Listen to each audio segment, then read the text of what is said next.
Ya Pak, jadi pembicaraan hari ini sangat pedes ya, ibarat cabai rawit 5 biji atau 10 Mohon biji maaf, ini gitu tidak ya. untuk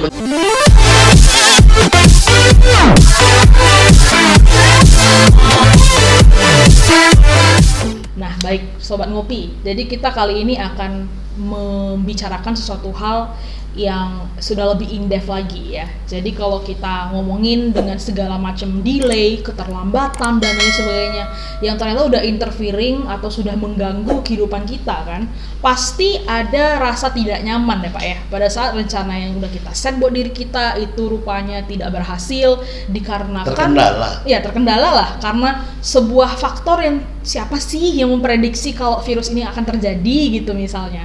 Ya jadi tentu banyak di antara teman-teman ya atau mungkin kita di sini yang merasa setidak nyaman itu sampai bisa kita karakterisasikan masuk pada kategori gangguan kecemasan gitu ya Pak ya. Dan ini memang kalau di awal-awal tuh saya dapat email dari Psychology Tools kan Pak. Itu toolsnya tuh mengenai bagaimana cara mengatasi rasa cemas, kecemasan pada era ketidakpastian ini gitu. How to cope with uncertainties gitu kan. Mereka langsung kasih kayak semacam tools gitu Pak, yang kayak personal work gitu, kayak personal workbook kita bisa isi sendiri untuk menganalisa pikiran-pikiran kita gitu. Dari awal dia sudah bikin seperti itu. Ya buat saya itu cukup impresif sih ya, kalau mereka sudah persiapan dari jauh-jauh hari. Nah tapi Pak, sebenarnya memang pasti ada lah ya kita merasakan gangguan-gangguan ini yang mengganggu kehidupan kita sehari-hari, malah makin nggak moving, makin stres lah kita gitu ya. Karena memang sebenarnya gangguan kecemasan ini sendiri itu dikarakterisasikan dengan perasaan khawatir, kemudian rasa cemas, rasa takut gitu ya, yang sangat kuat, yang ternyata udah mengganggu kehidupan kita sehari-hari gitu. Nah, simptomnya itu termasuk diantaranya adalah stres tadi gitu ya kan Pak, sama juga jadinya ada rasa khawatir sama tidak bisa istirahat, itu bisa takut tidur dan lain sebagainya. Nah ini sebenarnya Pak, menurut Bapak siapa sih orang-orang yang paling bisa berpotensi lah untuk mengalami hal ini? Jadi gini ya, karena kehidupan manusia itu meskipun beragam hal yang dijalaninya, tentunya kemungkinan besar semua orang bisa mengalami kecemasan yang dia akibatkan oleh masa pandemi yang berlangsung sudah sekian lama ini gitu ya. Tentu saja orang-orang yang paling muncul perasaan ini yang berhubungan dengan pekerjaan yang melibatkan banyak orang misalnya, sehingga pandemik ini akan menghambat pekerjaannya yang selalu berinteraksi dengan pihak lain, atau pihak-pihak yang selama ini kita tahu bahwa di mana bisnisnya atau hal-hal yang berkaitan dengan pihak orang lain yang harus membuka pada kondisi yang terbuka, yang sekarang dianggap itu bagian yang dilarang oleh pemerintah ketika itu dianggap dia memunculkan klaster baru kemungkinannya kalau dilakukan tidak social distancing dan lain sebagainya.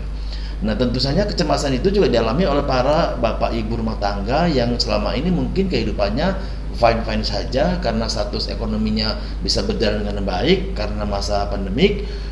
Banyak yang dirumahkan, bisnis tidak berjalan lancar, kemudian kehidupan pribadinya sebagai orang tua membutuhi kebutuhan-kebutuhan yang tidak sedikit karena ditambah dengan proses belajar siswa atau anak-anaknya yang menggunakan daring yang harus belanja misalnya data dan lain sebagainya. Nah kemungkinan yang muncul kan bagi orang yang mengalami gangguan kecemasan tadi atau anxiety itu tentu saja berinfek pada seluruh elemen kehidupan pribadi maupun dalam rumah tangga maupun organisasi sampai bernegara. Tentu saja ini bisa menjadikan bahwa persoalan-persoalan yang dirasakan oleh individu kelompok kecilnya atau keluarga sampai dan anak-anaknya, suka tidak suka, enak tidak enaknya harus dihadapi bagaimana caranya supaya tidak membawa ke efek-efek psikologis yang tadi. Dia menjadi susah konsentrasi karena takut ini takut itu, nanti bagaimana kehidupan keluarganya, bagaimana status sosialnya, bagaimana menjaga kesehatannya karena biaya tidak murah dan lain sebagainya, mana mau pergi kemana-mana harus pakai 3M dan dia harus menggunakan rapid test atau PCR atau yang lain ketika dia harus keluar kota dan sebagainya, sehingga ini menjadikan hal-hal yang berkolaborasi menjadi ancaman yang berat bagi seseorang yang dalam pekerjaannya harus keluar rumah dan lain sebagainya. Dan apalagi ini mungkin bagi orang-orang yang berhadapan dengan pekerjaannya yang tidak pasti nih, tidak pasti. Kalau bagi pekerja-pekerja yang sudah memang statusnya kayak ASN itu ya, kerja tidak kerja, dia mungkin udah punya tetap cair gitu kan. Gitu. Tapi bagi para pekerja yang mengharuskan dia berhubungan dengan pihak lain yang kalau dia tidak kerja dia tidak dapat pendapatan. Nah, ini bagian-bagian tidak mudah dan oleh karena itu bagi kita sebagai tanda bahwa kecemasan yang muncul akibat ketidakpastian, akibat takut, akibat panik, akibat tekanan kehidupan dan lain sebagainya, rasa-rasa yang dia munculkan menjadi keringat dingin, dia tidak bisa tidur, mengganggu jantungnya menjadi berdebar-debar terus.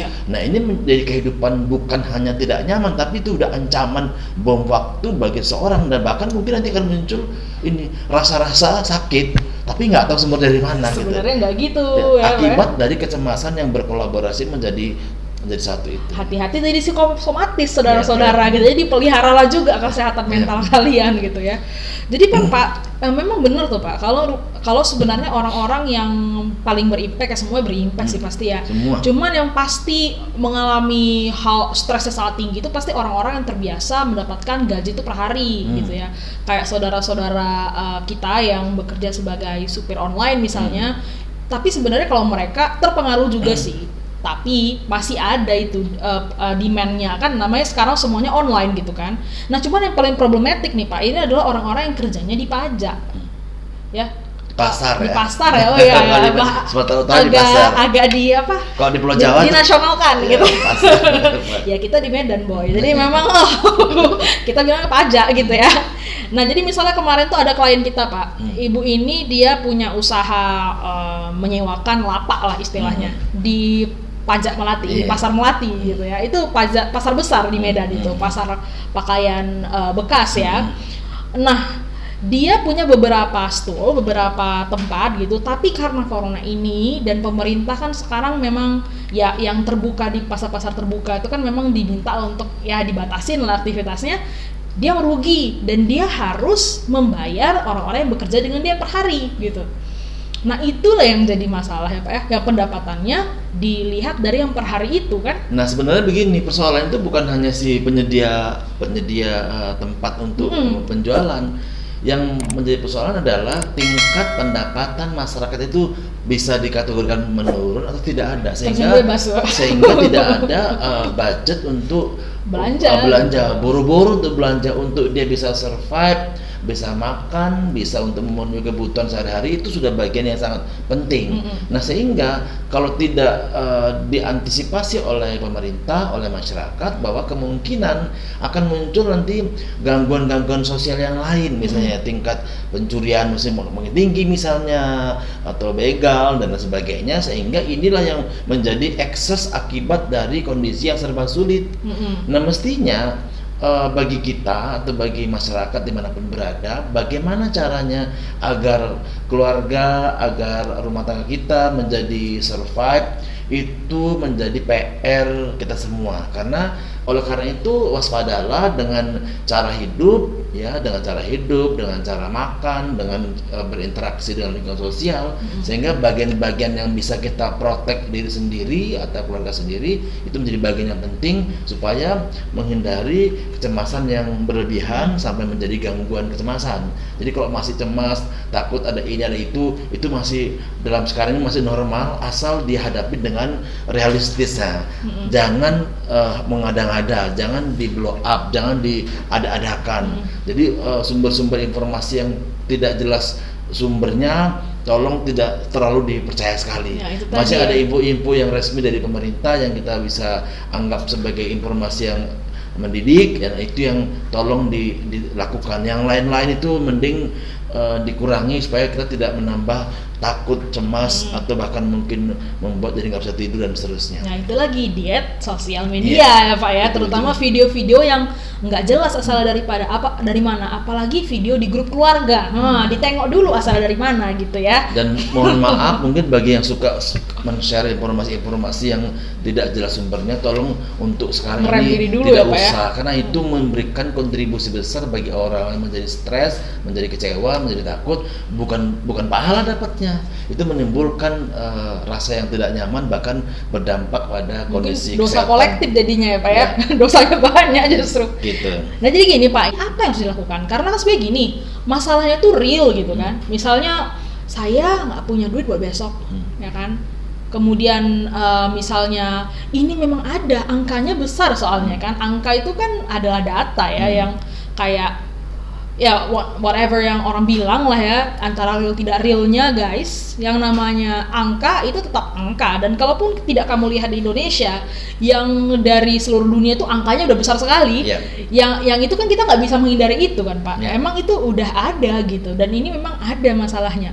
Jadi bagaimana sih, apa yang harus kita lakukan untuk menyingkapi perasaan-perasaan cemas yang pasti kita rasakan? Berarti kita seyogyanya mulai memetakan permasalahan atau potensi kemampuan yang kita miliki, sehingga kita akan belajar gini, memaintain yang sudah ada. Kita nggak usah mengharapkan yang tidak ada.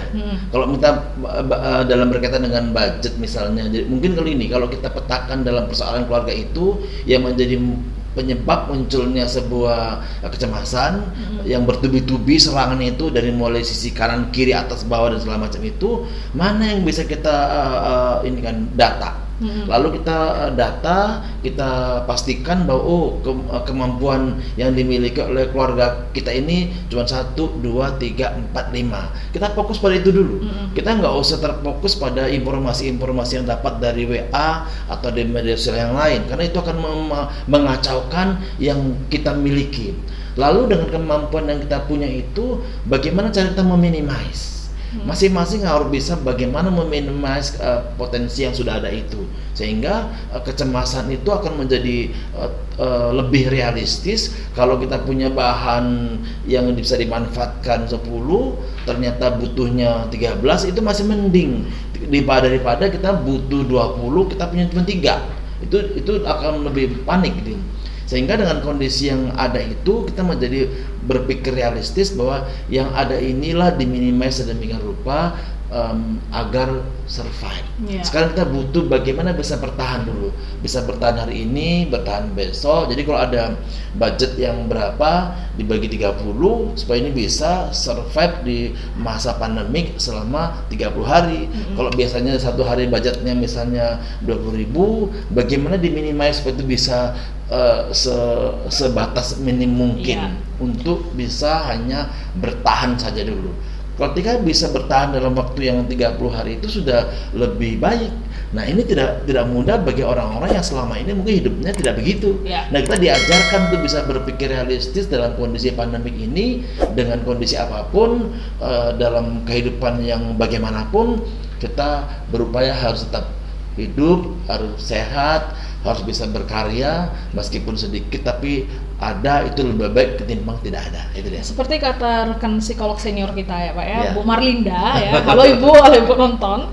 Nah Bu Marlinda ini pernah bilang kalau dalam pengelompokan misalnya mengatur manajemen waktu ya, termasuk diantaranya mengatur ketakutan dan kecemasan itu, beliau pernah bilang sama saya, ini sebagai bahan saya sebagai konselor ya beberapa waktu lalu, dia pernah bilang seperti ini. Nah kelompokkanlah ketakutanmu, masalah-masalahmu itu dalam 4 kategori saudara-saudara. Jadi yang pertama itu adalah mendesak, kedua tidak mendesak, yang ketiga penting, yang keempat tidak penting gitu. Jadi kalau misalnya ada satu masalah yang memenuhi 2 kriteria ini, misalnya penting dan mendesak, itu yang harus dipikirkan gitu. Jadi prioritas. Kalau yang lainnya ya nggak usah dipikirin. Nanti dulu Beb gitu kan. Nah jadi mungkin itulah ya yang harus kita lakukan, karena memang ya namanya cemas pasti cemas lah Pak ya, karena masalah ini ada dan memang problemnya kita hadapin setiap hari gitu kan. Jadi nggak bisa bilang kalau ini adalah ilusi gitu, karena memang nyata dia tidak berdelusi kita saudara-saudara, tidak dalam halusinasi yang dibikin oleh Uchiha Itachi kita ya. Jadi kita semua di sini ini memang pada situasi ini gitu. Jadi dengan menyadari itu ya kita juga harus menyadari bahwa kita perlu mengelompokkan masalah-masalah itu, bahwa kita cemas dan kita perlu untuk melakukan sesuatu berkaitan dengan kecemasan. Atau barangkali begini kan, beberapa waktu lalu itu ada yang komplain ya, ada sebagian masyarakat mendapat santunan dari pemerintah, sebagian tidak, itu kan sebagian. Wah ini pedas sekali ya Pak ya. Nah iya, sebagian tidak. Maksud saya mau menyampaikan begini, bagi yang sudah dapat santunan, kalau seandainya masih bisa berbagi, kenapa tidak? Gitu. Yeah. Kenapa? Kan tadi kita konten bahasanya itu adalah gini, bagaimana supaya bisa survive. Dan bagi yang tidak mendapat, tapi itu juga bukan berarti kita harus menggantungkan sesuatu yang nggak jelas. Hidup kita jalan terus gitu, anak keluargamu jalan terus, sehingga apa yang bisa dilakukan supaya bisa survive itu harus diperjuangkan. Jangan berteriak-teriak kesana kesini, mencari sana sini, menyalahkan siapa-siapa, tapi ternyata hidup jalan terus. Saya berharap bahwa meski pemerintah mungkin belum sanggup untuk memberikan sumbangsi kepada banyak orang, tapi bagi yang sudah ini mohon maaf ini kepada pemerintah, karena memang kita melihat bahwa jumlah yang ditangani dengan jumlah yang mendapat mungkin masih banyak yang belum dapat, sehingga kalau seandainya ada yang merasa tidak pantas dapat karena ASN, karena ada unsur-unsur kerabat, tolong jangan sampai menimbulkan kecemburuan bagi yang memang tidak punya pendapatan tetap. Jadi mungkin kita lebih realistis ya, supaya kebutuhan teman-teman kita yang memang mengandalkan kehidupan harian yang memang sekarang ini dalam masa sulit, tolong ini kita saling bergandengan tangan lah, sedikit demi sedikit, yang penting semua bisa dapat gitu. Tapi saya berharap juga begini, bagi yang memang tidak dapat, bukan berarti tadi kita terus a priori terus menyalahkan pemerintah. Mending kita berusaha juga untuk bagaimana caranya supaya bisa survive dengan kaki tangan sendiri, untuk bisa bertahan dengan cara apapun lah, yang penting tidak menimbulkan tindakan kriminal dan lain sebagainya. Dan mungkin memang kita harus lebih fokus pada apa yang terjadi di present moment gitu, apa yang terjadi di momen saat ini. Ya, sekarang gitu. sekarang Jadi, ada hal yang harus diperlukan lagi gitu. Bahwa gini, kita ini di masa yang sulit ini kita masih punya kekuatan energi dari Yang Maha Kuasa yang tidak pernah ada habis-habisnya. Jadi bermohonlah pada Yang Maha Kuasa, tetap diberi kesehatan, bisa diberi cara berpikir yang kritis dan kreatif untuk menghadapi situasi yang sulit, sehingga Anda akan menemukan titik-titik jalan keluar yang tak pernah Anda bayangkan sebelumnya kalau berserah diri kepada Yang Maha Kuasa sambil berusaha membangun interaksi yang baik pada lingkungan di mana kita berada. Yang penting harus tetap positif lah ya, dan optimis juga lah dalam pandang hidup ini. Kalau pesimis ya semuanya jalan buntu bos gitu. Ya Pak, jadi pembicaraan hari ini sangat pedes ya, ibarat cabai rawit 5 biji atau 10 biji gitu ya. Untuk menyinggung siapa-siapa level 5 geprek bensu misalnya gitu ya. Aduh, saya sebut merek lagi ya. Tapi ya memang harus dibahas sih ya, karena bagaimanapun masalahnya memang ada dan mungkin kita rasakan masing-masing, tapi we put it at the back burner gitu, kita nggak memikirin itu. Cuma harus di-recognize guys, karena kalau nggak di-recognize, nggak dikenalin, ya gimana mau memecahkan masalah ini ya, menyelamatkan diri gitu. Nah jadi pembicaraan pedas hari ini kita sudahi sampai di sini saja. Kita akan jumpa di episode selanjutnya, dan sampai jumpa, dan please stay safe and healthy. Bye.